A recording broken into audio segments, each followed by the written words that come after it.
religious powers, one of the most instrumental vehicles used to control people and to control societies. That's what we're going to be talking about today. And in that discussion, we're going to be going over this book here. It's called The Destruction of Black Civilization by Dr. Chancellor Williams. And this book is basically about how African civilization was pretty much destroyed from outsiders and also from the people within. And what we're going to be focusing on is more specifically the aspect of the religious part and how that part took hold and how it was used by certain people in positions to control. So let's get into it and see what Dr. Chancellor Williams has to say.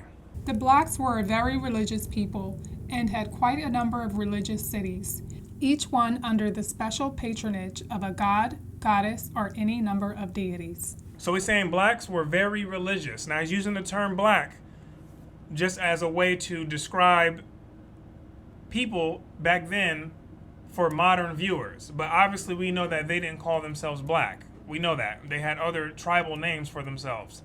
But he's saying that they were very religious. And this is not only true of people coming from Africa, but also many of the ancient people were very religious. So this is a central theme in the way that they view the world. It's central. The keepers of the temples of Thebes and elsewhere became a powerful priesthood, thus indirectly reducing the power and influence of chiefs and kings, who in traditional Africa derived their real powers as their official intermediaries between the gods, sainted ancestors, and the people. It's saying that they became powerful priests. And also that the chiefs and the kings derived their power by being intermediaries, middlemen. Middlemen for who? For the beings and the deities that they worshipped. The kings and the priests set themselves up to be middlemen. Between who? Between the gods and the deities and the people. There's a position of power in between there. And that's how they established themselves. Okay? If an African king or chief had any real political power, it was acquired either by virtue of his religious functions or because of the prestige of being a great general and victorious warrior. So there's two ways that Dr. Chancellor Williams is saying that some of these chiefs and kings could get their power. And that's one by, like we said, being an intermediary, the middleman, or you were someone who was known for being vicious out there in war. You're able to win wars and come back with the victories. This is how your reputation is boosted. Okay? Moreover, religion became the basis of political power in a subtle and much more far-reaching sense. So religion began to creep its way through the ranks and began to ascend in prominence in the way that someone could gain power. That's why I said it became the basis. That's like the standard of getting power. The foundation of power is going to be built upon religion. That's how it's ascending. For back behind the impenetrable curtains of time. Impenetrable curtains of time. This means it's going back so far that he can't even put a date on it. Behind the impenetrable curtains of time. Shrewd leaders. Shrewd leaders. Now, who is a shrewd leader? A shrewd leader is someone who's crafty, who's wise, in one sense, who can see what's going on. Real observant, in one sense. Cunning could also mean someone who's divisive and almost has wicked intentions. For back behind the impenetrable curtains of time, shrewd leaders saw the overriding mystery of religion as a controlling force in the lives of men. They saw how you can use this tool of religion as a way to control people. These are people with their eyes open, clear, seeing what's going on, like, okay, I see this. I can use this. And they don't know, they don't have an idea what's going on. Shrewd leaders. Let's go back and read that part one more time. For back behind the impenetrable curtains of time, shrewd leaders saw the overriding mystery of religion as a controlling force in the lives of men.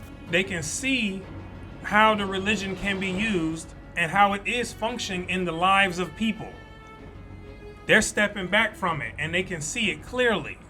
They're not immersed in there, they're on the outside of it and watching how it's functioning in the lives of other people. It appears that in almost all societies, religion was recognized not only as the principal means of social control, but the equally certain source of economic wealth and political authority. Now it says in just about all societies, religion was used in a way of social control. Now this is important because it puts religion in context. It gives you the understanding on why certain people are so adamant about having people believe certain things. Why are they so adamant about establishing certain religions? All of them, just about in prior societies, have used this as a tool. Why? Because just like you said, shrewd leaders saw how it works in the lives of people. And if we can see how it works in the lives of people, and if there's a way to alter it in order for it to interact with people in a certain way that achieves or gets them to move in certain ways, in certain directions, then it can be used as a tool to help us accomplish whatever the leaders are trying to accomplish. You can always get them to do something. It's a very powerful tool, right? So all societies just about have used this. Now let's go into it and let's get this book here. Right here. This is called The Crowd, A Study of the Popular Mind. This is a very insightful book right here. It studies how people interact in crowds and how it forms the crowd mindset forms like one single being, and how people, when they're immersed in the crowd, people lose all rationality and reasonableness. And it doesn't allow them to think. They're thinking in an instinctive way. And that's what happens when people get immersed and they caught in religion. So this is what this talks about in this book. It's a very, very recommended book for if you want to study like the crowd mind and how people work in groups. All founders of religious or political creeds have established them solely because they were successful in inspiring crowds with those fanatical sentiments, which have as a result that men find their happiness in worship and obedience and are ready to lay down their lives for their idol. This has been the case at all epochs. Fausto de Coulanges, in his excellent work on Roman Gaul, justly remarks that the Roman Empire was in no wise maintained by force. Rome didn't maintain all the people that were in that civilization by forcing them to do something, by oppression, making them do something. But how were they able to control so many people? But by the religious admiration it inspired. But by inspiring people to be involved in religion. It would be inexplicable that the 30 legions of the empire should have constrained 100 million men to obedience. The reason of their obedience was that the emperor, who personified the greatness of Rome, was worshipped like a divinity by unanimous consent. Everybody bought into the idea. The entire Roman Empire bought into the idea. We're going to worship the emperor as divinity. That's what they bought into. You can't tell, and you couldn't tell those 100 million people that nothing that they were doing was wrong. If you come in there talking about something else, you might have been on the stake. Burned at the stake. This is what they believed in, right? And they believed in it adamantly, and so adamantly that this happened next. There were altars in honor of the emperor in the smallest townships of his realm. In their mind, they're fully convinced. Fully convinced. This is what happens. This is why I say religion is super powerful, because once you get fully convinced, it blocks off the reasoning faculty, where it's hard to reason because you're super convinced and inspired. Nothing wrong with it. Nothing wrong with it at all. It's just that it has a weakness that it can be taken advantage of. People who are involved in there, because that's what we'll understand. That's how people are able to take advantage of it. People on the outside know that there's other people with strong convictions. They can take advantage of this. In this instance, raising up the emperor of Rome as one of the gods. Raising it up, which means gives that emperor the ultimate authority over the lives of people. It's a clean social control method. It's very clean if the people are susceptible to it, right? You can't force nobody in there, but if they're inspired enough, they can be forced. They could be drawn into it, and then all of a sudden you start getting groups and groups of people in there, and next thing you know, people are just falling in there. Well, I guess the emperor is raised up as divinity. Everyone buys into it. Now you have a mass mind, and someone comes on the outside saying something different. There's some trouble coming, right? There's trouble coming. It appears that in almost all societies, religion was recognized not only as the principal means of social control, but the equally certain source of economic wealth and political authority. Religion is a business. We have to understand it. It's a business, and it's a lucrative business. And like I said, there's nothing wrong with that. There's nothing wrong with any of that. The point is just to get out the understanding of people can be able to see what it actually is. And then you can have a clearer point to where you can make other decisions. If you would like to remain, if you want to stay, that's no problem, right? That's not the issue, right? So it's okay if it's a lucrative business, but being a lucrative business, it attracts certain individuals who have lucrative things on their minds. Right? That's what comes with it. From the chieftain's role of offering prayers and sacrifices to the gods, the steps to his own claim of kinship with the deities were easy enough. So this is the same thing that the Romans did with the emperor.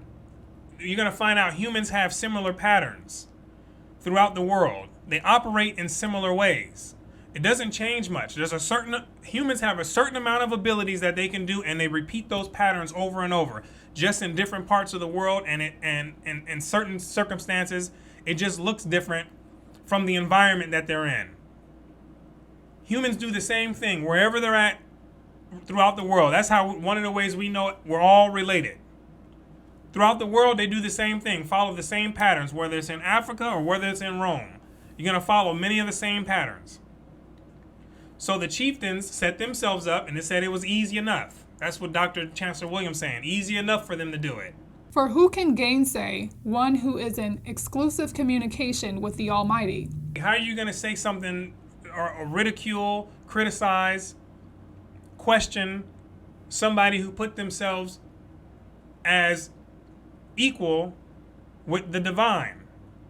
If they have the divine message and they're holding the divine message, remember I say, and God says. They have the and God says.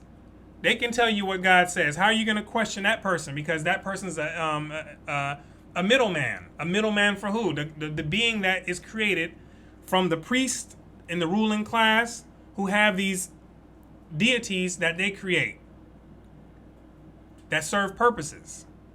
Some for good, some for evil. But how are you going to question someone who's on an equal status with that being? You can't do it. Because now it seems like you question the ruler, that means you're criticizing the gods. And that's a no-no when you're bound in religious ideology.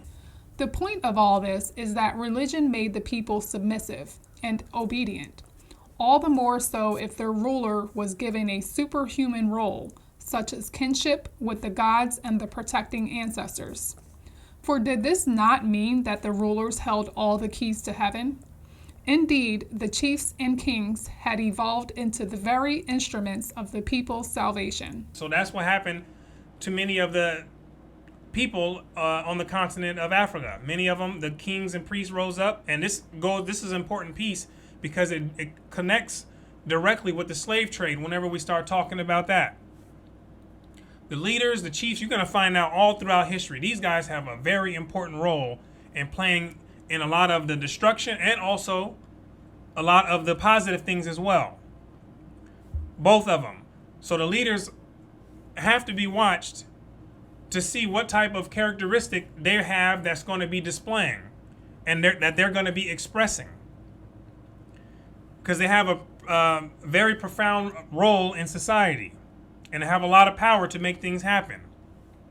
And in this instance, we can see that when the leaders rose up, they're able to control a lot of the societies in order to get them to function how they want them to function. And that could be not only in a negative way, but it also can be in a positive way. That's why I say that it's a tool. Religion is a tool. Now, it's a tool that many people find comfort in, and many people base their being in. And that's okay. There's just some people who do not want to be placed in that framework of thinking. And those people are people who necessarily want to expand their level of awareness and not be pigeonholed in certain beliefs. And so it's okay to respect people who are in religion, and it's okay for people who are in religion to respect people who are not into religion. As long as nobody's trying to cause any harm to anybody else. Right? And so the videos that I make with these dealing with the religious topics, it's not directed towards the people. We're talking about the concept of religion and how other humans can see how the concept of religion works, and how, if depending on what character trait they're going to express, they could use that as a way to infiltrate and to get people to do things that those people may not have otherwise done if they were not into that form of thinking. And so it's important to understand how religion functions, how it moves, how it breathes, how it has its own being, and how it manifests as a concept, and how it causes people to react in certain ways. All these things are important to understand about religion. And then for someone to be able to take information and then be able to decide for themselves how they want to deal with that concept. This is elevated thinking and just practical thinking, right? It's not even elevated thinking. It's just practical thinking. You should want to know how something works before you vest your entire life into it, right? That's what I had. It took me a very long time to be able to come to that understanding. And so coming to that understanding, when all the information was laid out, then I'm able to make my move. And then seeing not only all the information laid out, but seeing how things function just in the practical world. Is there a necessity for this? Do I actually need it? Do I actually not need it? All these things, all these reasonable and responsible questions. So these are the things that I asked, right? And came into my understanding and conclusion. But other people have different thoughts and opinions on it, and it works differently in other people's lives. Some people, it works fantastically, right? It works fantastically. If they're in there, and it has gotten people out of a lot of places, a lot of down and out places, right? That's why I say it can be used either way. It can be used either way. So you have to see how it functions, though. You have to see how it functions and how it can be used in many instances just to control people, right? So my name is Brooklyn St. Michael, and I make these videos to raise the awareness of people and give you the keys to help you get into the free world. And some of the people who make it into the free world, for some of you to become initiated into the Earpoist community and the Earpoist identity. And this is a non-racialized identity. We don't deal with race. what we do is we develop ourselves, develop our morals, develop our minds, and we want the best for each and every one that are part of our community. And we want to instill values into our children so they can have the best chance of success in life. Right? And so that's what we're about in general terms. So with that being said, hopefully you enjoyed the video, and I'll see you on the next one.